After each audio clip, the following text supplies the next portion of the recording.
बोलो जयकारा बोल मेरे श्री गुरु महाराज की जय। बोलो साचे दरबार की जय। बोलो श्री सतगुरुदेव भगवान की जय।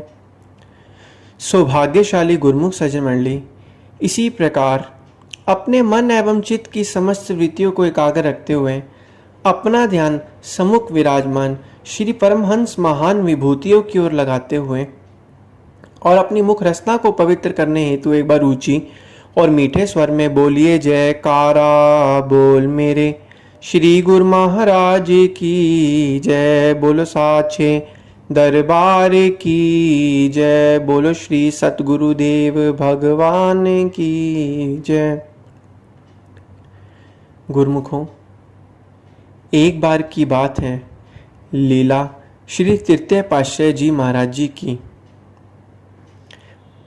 एक बार कुछ सत्संगियों की विनय पर श्री सतगुरु दाता दीन दयाल जी ने नागपुर में कृपा फरमाई।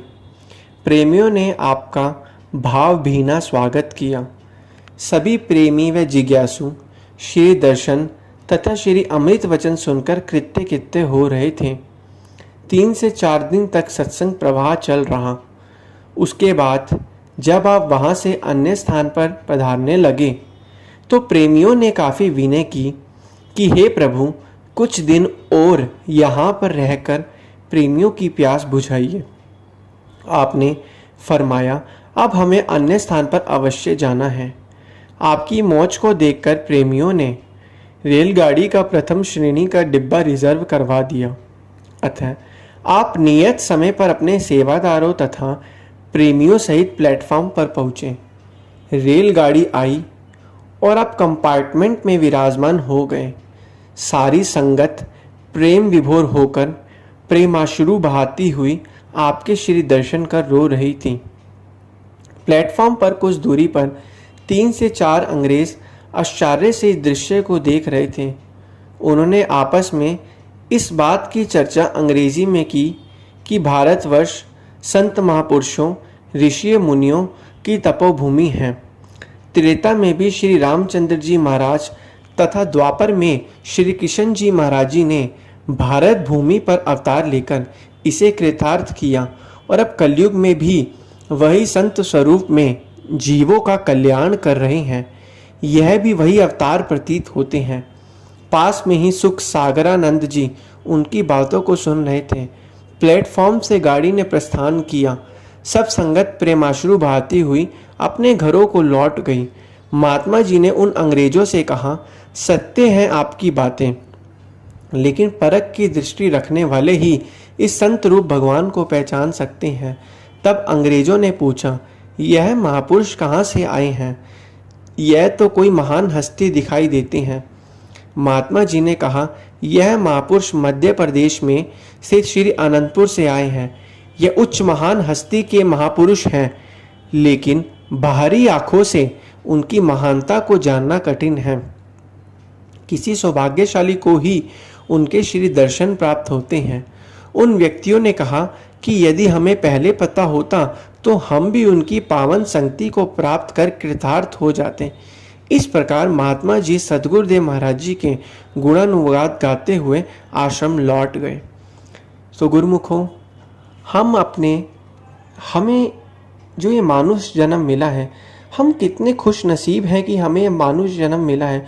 और उससे भी खुश नसीब है हमारी किस्मत कि हमें वक़्त के श्री सतगुरुदेव महाराज जी श्री संत महापुरुषों के हमें दर्शन दीदार और उनकी आज्ञा में हमें अपना जीवन व्यतीत करने के लिए मिला है और उनकी हमें चरण शरण प्राप्त हुई है।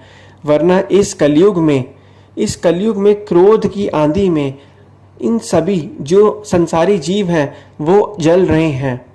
और इस कलयुग में सिर्फ ठंडक, मानसिक शांति तो उन गुरुमुखों को ही मिल रही है जो श्री सतगुरुदेव महाराज जी की आज्ञा और मौज में चल रहे हैं और उनकी चरण शरण में अपना जीवन व्यतीत कर रहे हैं। महापुरुषों की आज्ञा और मौज में चलना, चरण शरण में उनकी जीवन व्यतीत करना ही सुख और शांति उसी से ही हमें प्राप्त होती है। क्योंकि संसार की जितनी भी वस्तुएं, जितनी भी चीज़ें हम एकत्रित कर लें, एक दिन वो सारी छोड़कर जाने वाली हैं, वो सारी की सारी नाशवान है। दुर्लभ जीवन को पाकर कर ले प्रभु की बंदगी। संत महापुरुष फरमाते हैं, ए मानुष, इस दुर्लभ जन्म को, इस दुर्लभ जीवन को पाकर प्यारे कर ले मालिक की बंदगी। अब की ना बंदगी फिर तो किया ही क्या, ऐशो इशरत में जन्म गवाया तो हाथ आया ही क्या। ये जन्म नहीं मिला यूं ही गवाने के लिए, ये जन्म मिला है प्रभु भक्ति को करने के लिए। तो गुरुमुखों, हर गुरुमुख का प्रत्येक कर्तव्य है कि हमें संत महापुरुषों द्वारा बताए गए नियमों की पालना करनी है और 1 घंटा रोज हमें भजन अभ्यास करना है। चाहे मन लगे या ना लगे, तब भी हमें भजन अभ्यास में बैठना है। और इस महामारी के दौर को देखकर श्री सद्गुरुदेव महाराज जी ने हमें यह भी आज्ञा फरमाई है कि 1 घंटा तो भजन अभ्यास करना ही करना है, इसके साथ साथ हमें 1 घंटा भजन अभ्यास और करना है, जिससे गुरुमुखों का ही भला है, जिससे गुरुमुख जो हैं श्री सद्गुरुदेव महाराज जी की छत्र छाया में रहकर इस कोरोना रूपी महामारी से बचते रहेंगे। और जितना वो बचते रहेंगे उतना ही वो भक्ति में अपना ध्यान लगाते रहेंगे और अपने इस मानव जीवन को सकारात्मक कर लेंगे। और जो हमें ये मानव जन्म थोड़े समय के लिए मिला है, इसमें जो हमें श्वासों की पूंजी मिली है, इन श्वासों की पूंजी को हम नाम अभ्यास और सुमिरन में लगाकर, भक्ति में लगाकर हम अपने जीवन का कल्याण कर पाएंगे। और जीवन का कल्याण करने से ही हमारा जो इस जन्म में, इस मानुष जन्म को पाकर इस संसार में आने का जो वास्तविक लक्ष्य है वो हमारा पूरा होगा। और वास्तविक लक्ष्य को प्राप्त करने के लिए हमें करना क्या है, संत महापुरुषों की चरण शरण में रहकर उनके द्वारा बताए गए आज्ञा और नियमों की पालना करनी है।